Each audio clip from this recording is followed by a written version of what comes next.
Good morning student. आज आपकी inter की क्लास है। कल हमने आपको डलवाई थी। क्या डलवाई थी? कल लिखवाया था मनुष्य में लिखने के लक्षण, राइट है ना। तो उसी के आगे डालिए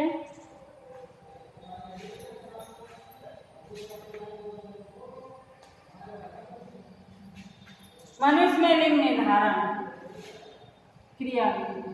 मनुष्य में लिंग निर्धारण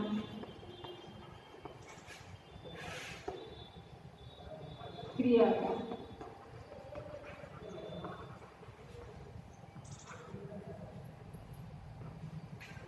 राइट। सेक्स डिटर्मिनेशन ऑफ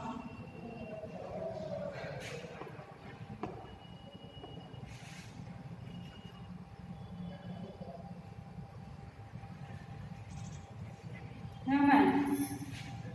ठीक है, आपने इतना कुछ पढ़ा सेक्स डिटर्मिनेशन के बारे में। अब हम पूरा उसे एक्सप्लेन करते हैं ह्यूमन में कैसा होता है। ठीक है, ये आपको लिखना भी है। देखिए बेटा, मनुष्य में गुणसूत्रों की संख्या 23 जोड़ी होती है, ये तो आपको पता ही होगा। ठीक है, मनुष्य में गुणसूत्रों की संख्या कितनी होती है? 23 जोड़ी होती है। ऐसे लिखना है जैसा हम बोल रहे हैं। ठीक है, जिसमें 22 जोड़ी गुणसूत्र जो है मेल और फीमेल में समान होते हैं। 22 जोड़ी गुणसूत्रों को हम ऑटोसोम्स के नाम से भी जानते हैं। ऑटोसोम, संजात गुणसूत्र। ठीक है, इन्हें हम ऑटोसोम्स के नाम से भी जानते हैं, या इनको हम क्या कहते हैं? ऑटोसोम्स गुणसूत्र भी कहते हैं। लेकिन जो 23वां जोड़ा है, ऐसे लिखेंगे, जो 23वां जोड़ा होता है वो मेल और फीमेल में अलग अलग होता है, भिन्न भिन्न होता है, जिसे हेट्रोसोम्स या लिंग गुणसूत्र भी कहते हैं। 23वां जोड़ा, जो 23वां जोड़ा है वो अलग अलग होता है, जिसे हम लिंग गुणसूत्र या हेट्रोसोम भी कहते हैं। 22 जोड़ी गुणसूत्र जो समान होते हैं उन्हें हम एक्स एक्स से प्रदर्शित करते हैं। ऐसे एक जोड़ा, दो जोड़ा, समझ में ना, ऐसे लिखते हैं। जो 23वां जोड़ा होता है वो असमान होता है, उस पर एक गुणसूत्र एक्स का होता है, दूसरा वाई का होता है। इस जोड़ी को हम लिंग गुणसूत्र कहते हैं, या सेक्स क्रोमोसोम्स भी कहते हैं। क्या कहते हैं? Sex chromosomes. ऐसे ही लिखेंगे बिल्कुल जैसे हम बोल रहे हैं। ओके, उसे हम सेक्स क्रोमोसोम्स भी कहते हैं। ठीक है, जो 23वां जोड़ा होता है गुणसूत्र का, वो ये निश्चित करता है कि होने वाली संतान मेल होगी या फीमेल होगी। ठीक है, तो कैसे निश्चित करता है? देखिए, जैसे ये मेल है और ये फीमेल है, तो मेल में भी 22 जोड़ी गुणसूत्र समान होंगे, यानी कि ये इस तरीके से एक्स एक्स ऐसे जोड़े जो हैं 22 जोड़ी समान होंगे। लेकिन जो 23वां जोड़ा होगा वो एक्स वाई का होगा। ओके, 23वां जोड़ा काय का होगा? एक्स वाई का होगा। और फीमेल में 23वां जोड़ा जो है वो एक्स एक्स का होता है। ठीक है, 22 जोड़ी समान होंगे लेकिन 23वां जोड़ा अलग अलग होता है। ओके, तो अगर हम इन पे क्रॉस कराएं, देखिए एक्स वाई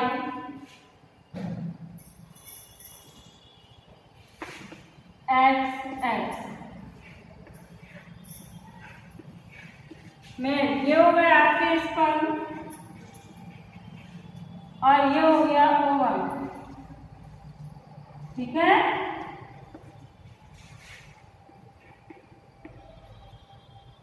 ये क्या हो गया?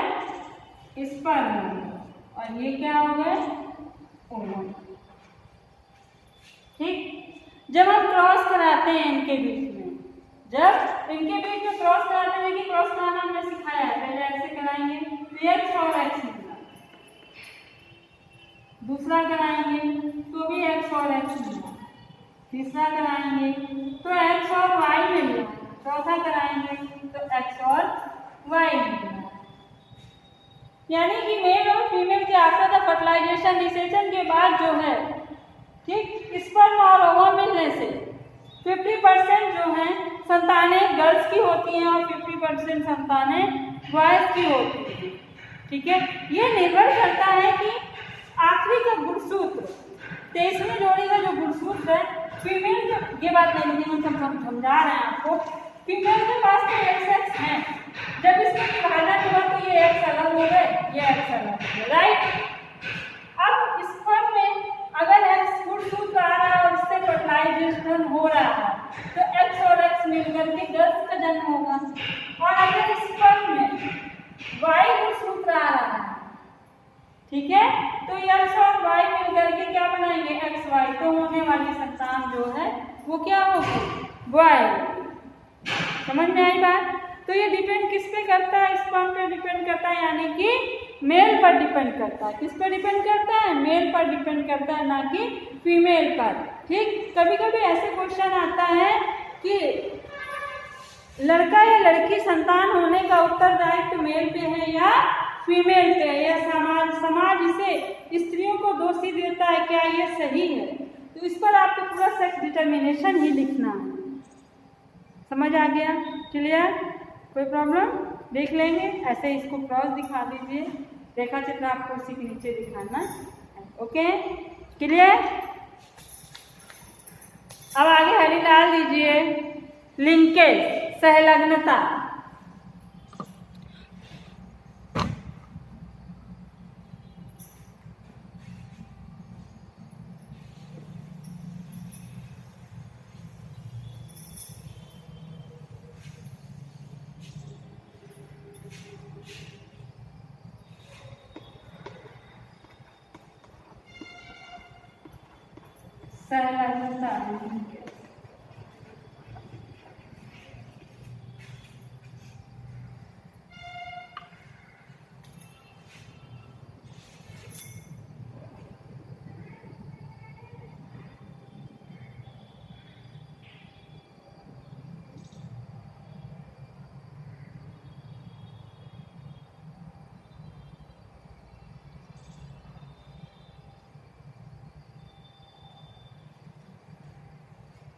देखिए सहलग्नता क्या होती है। अर्धसूत्री जब बेटा विभाजन होता है, ठीक है, जब अर्धसूत्री विभाजन होता है तो माता और पिता, मात्रक और पैतृक के जो युग्मक होते हैं उनमें जो लक्षण है, जीन के लक्षण है, वो स्वतंत्र रूप से, मतलब पैतृक लक्षण आप कह सकते हो कि पैतृक गुणसूत्र, मात्रक एवं पैतृक के गुणसूत्र जो हैं स्वतंत्र रूप से युग्मकों में गमन करते हैं, स्वतंत्र रूप से युग्मकों में गमन करते हैं। लेकिन जो ग्रेगर जॉन मेंडल यानी कि आनुवंशिकता का जो तीसरा नियम है स्वतंत्र अवयवन का नियम, ठीक है, स्वतंत्र अवयवन का नियम है, इसमें इन्होंने ये नियम, मतलब ये बात लागू नहीं होती, इन्होंने केवल उन लक्षणों पर ये बात लागू करी जिसमें जीन जो हैं भिन्न भिन्न गुणसूत्रों पर उपस्थित होते हैं, परंतु जब कभी एक से अधिक जीन एक ही गुणसूत्र पर स्थित होते हैं, बताया था ना उसमें, जब एक से अधिक गुणसूत्र एक से अधिक जीन जो है एक ही गुणसूत्र पर स्थित होते हैं तो वहाँ पर स्वतंत्र अवयवन का नियम लागू नहीं होता, वहाँ पर स्वतंत्र अवयवन का नियम लागू नहीं होता। आ गई बात समझ में। और इसी के बारे में मतलब आगे चल करके सटन और गोवेरी ने 1903 में इसके बारे में बताया। किसने? सटन और गोवेरी ने 1903 में इसके बारे में बताया था। तो चलिए लिखिए, पहला डेफिनेशन थोड़ी लिखिए। जब दो या दो से अधिक जीन एक ही गुणसूत्र पर पास पास स्थित, जब दो या दो से अधिक गुणसूत्र दो से अधिक जीन एक ही गुणसूत्र पर पास पास स्थित होते हैं, पास पास स्थित होते हैं, तो अर्धसूत्री विभाजन के पश्चात भी ये जीन एक दूसरे से पृथक नहीं होते, तो भी एक जीन एक दूसरे से पृथक नहीं होते तथा एक साथ बने रहते हैं,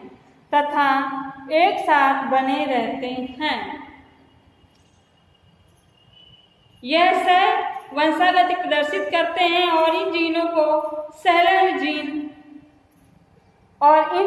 सहलग्न जीन तथा इस गुण को सहलग्नता कहते हैं। तथा इस गुण को सहलग्नता कहते हैं। समझ आ गया? इस गुण को क्या कहते हैं? सहलग्नता कहते हैं। क्लियर? ये थी आपकी डेफिनेशन।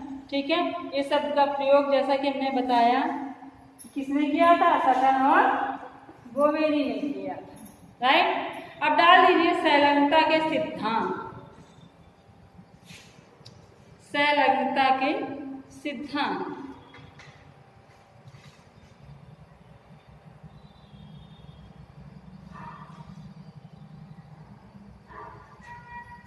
तो नंबर 1 सहलग्नता सटन की संकल्पना।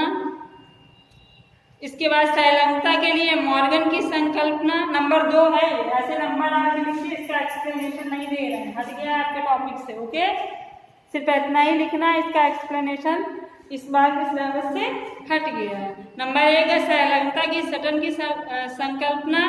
दूसरा है सहलग्नता के लिए मॉर्गन की संकल्पना।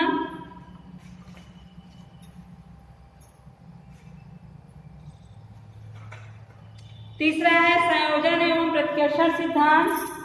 संयोजन एवं प्रतिकर्षण सिद्धांत,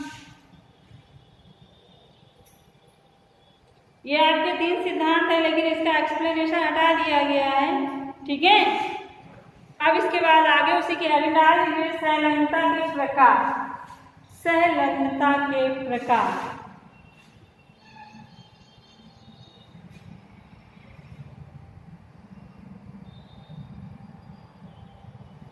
ठीक है, सहलग्नता बेटा 2 प्रकार की होती है। एक होता है अपूर्ण सहलग्नता, इनकम्प्लीट लिंकेज, अपूर्ण सहलग्नता, और दूसरा होता है पूर्ण सहलग्नता। पूर्ण सहलग्नता।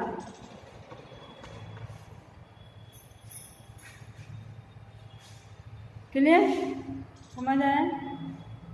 पहले हेडिंग डालिए पूर्ण सहलग्नता, सॉरी अपूर्ण सहलग्नता।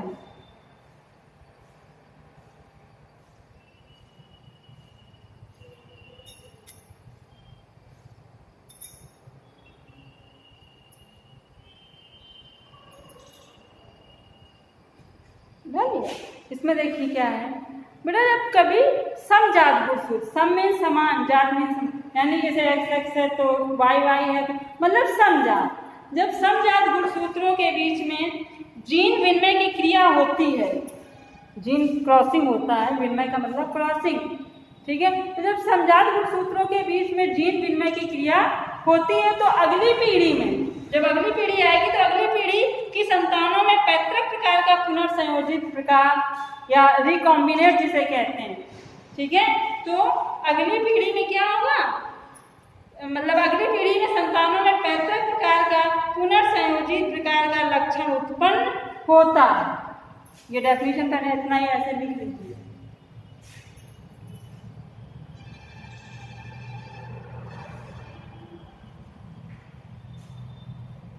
इस प्रक्रिया को अपूर्ण सहलग्नता कहते हैं। इस प्रक्रिया को अपूर्ण सहलग्नता कहते हैं। ठीक है, समझ आ गया? इस प्रक्रिया को अपूर्ण सहलग्नता कहते हैं। इसके बाद आइए पूर्ण सहलग्नता। समझ में आया? अपूर्ण सहलग्नता क्या? अपूर्ण सहलग्नता बेटा क्या है? अपूर्ण सहलग्नता का मतलब हो गया समजात गुणसूत्र हैं, समजात, ये बात जरूर याद रखिए, समान गुणसूत्र हैं, इनके बीच में जीन का क्रॉसिंग कराया गया, जीन का आदान प्रदान हुआ। ठीक है, वो लक्षण क्या हुआ? पैतृक लक्षण, मतलब पैतृक जीन में अगली पीढ़ी में पैतृक रिकॉम्बिनेट हो गए, मतलब बदल गए। ठीक है, ये जो है इनकम्प्लीट लिंकेज कहलाता है। ठीक, जैसे माँ बाप के लक्षण, जीन के, माँ बाप के जीनों के बीच में क्रॉसिंग ओवर हुआ, उसका रिकॉम्बिनेट हुआ, पुनर्संयोजन हुआ, और वो जीन जो है अगली पीढ़ी में पहुँच गए कि नहीं? ऐसा तो होता ही है भाई। इसे हम इनकम्प्लीट लिंकेज कहते हैं। राइट? समझ आया? बिल्कुल यही डेफिनेशन है। अगली हेडिंग डाल दीजिए कंप्लीट लिंकेज। कंप्लीट लिंकेज, देखो कंप्लीट लिंकेज जो है ड्रोसोफिला, ड्रोसोफिला मधुमक्खी पे पाई जाती है नर ड्रोसोफिला, उसमें पाई गई थी और उसका उसी का एक क्रॉसिंग दिखाया गया है, ठीक है। लेकिन ये क्रॉस है, रेखा चित्र बना के समझाना है, तो ये हम आपको कल पढ़ाएंगे, ओके। इतने नोट्स ज़रूर बेटा तैयार करिए, जितना डेली पढ़ाया जा रहा है उसके नोट्स ज़रूर बनाइए, कॉपी पे ज़रूर लिखिए, ओके।